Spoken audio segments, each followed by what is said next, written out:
Well, a heavy police presence has been deployed to Wits once again today following running battles between students and police, supported by private security personnel. Now, prestigious Wits is not its normal self. Instead of the usual high activity of students with backpacks commuting to the institution, the lawns and lanes are empty. This as the university has been shut down. Several students and security personnel were reported injured during the clashes on Wednesday. The police contingent deployed today comprised members of the Public Order Policing Unit, Johannesburg Metro Police and several other units of SAPS. Now, more than 50 police vehicles have also been deployed to the institution. They were arrested for public violence and they were warned yesterday to appear in court today. They will be appearing at the Hillbrow Magistrate Court on those charges today. Students, if they have got a right to protest, but it must be peaceful. If they are engaged in any illegal activities, it's where the police will intervene. Police will be continuing with their duties as they are here, but we don't know how the events will unfold during the day. Any situation that erupts or if there is violence, police are here to maintain that situation. Well, definitely apart from the huge number of police and private securities presence here, it's very calm comparatively to the other 2 days that we've witnessed. Students are very few in number.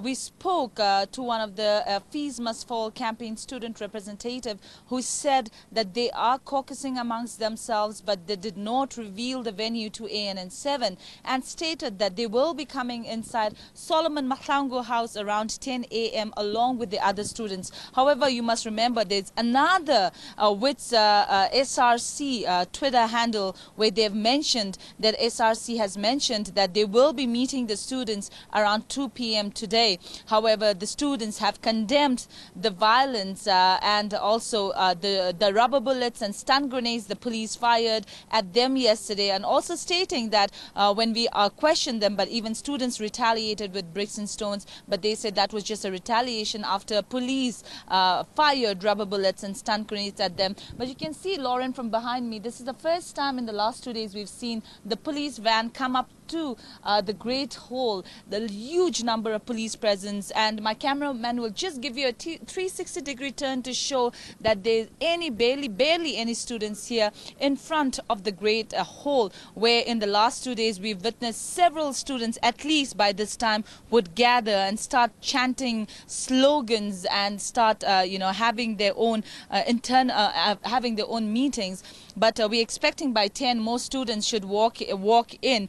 But Lauren, I can also confirm that speaking to the Wits University spokesperson Sharana Patel, telling us that yesterday the council meeting did not take place and they will be sitting for the meeting today. Well, moving to the Western Cape, the University of Cape Town is quiet this morning. Students had a meeting yesterday about SRC elections. A gathering rather on lower campus yesterday with SRC candidates and also the workers, where they were discussing a way forward in terms of the workers' grievances and basically feedback from the meeting that was held the previous night between SRC candidates and management.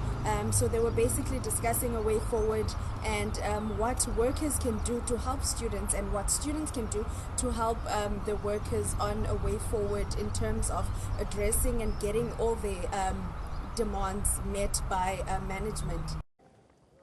Well, violence in and around Wits between students and security personnel has been condemned by various sectors of society.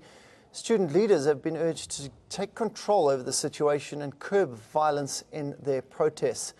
The past few days have been marred by clashes between students, police and security personnel as the fight for fees must fall intensified after Minister Bladen Zamande announced that higher education institutions can have fee hikes but not beyond 8%. Since the start of the week, there have been stone throwing, vandalism of property, tear gas thrown and some arrests have been made over damage to property as students now demand free education for all. Their cause has been supported by many. However, the students' violence manner has been condemned by all sectors. Well, police and students have responded to the violent protests and experienced in and around Wits. We were marching through Braamfontein. We were met by police who said we must turn around and go back to the university. We eventually agreed. And upon entry into the university, into one of the gates, police then fired rubber bullets, tear gas and stun grenades, which really is evidence of bad faith and further evidence of this police brutality. But we are looking at having bigger actions next week that will target other big spaces. So it's not just government that we're going to be targeting, it's also going to be the private sector and ensuring that they play a role in developing higher education. Yesterday, we had marched from Education Campus back to the Wits Braamfontein campus peacefully. There was, in fact, a huge trigger. There was a student who had come out of the building, and a bystander. She had gotten caught in the scuffle. Because it's stairs, students started to fall down the stairs. She got caught in the scuffle, and we actually watched private security hit her with a baton and her fall down. This was the trigger because other students felt that this was totally uncalled for, especially because all she was trying to do was really make her way out.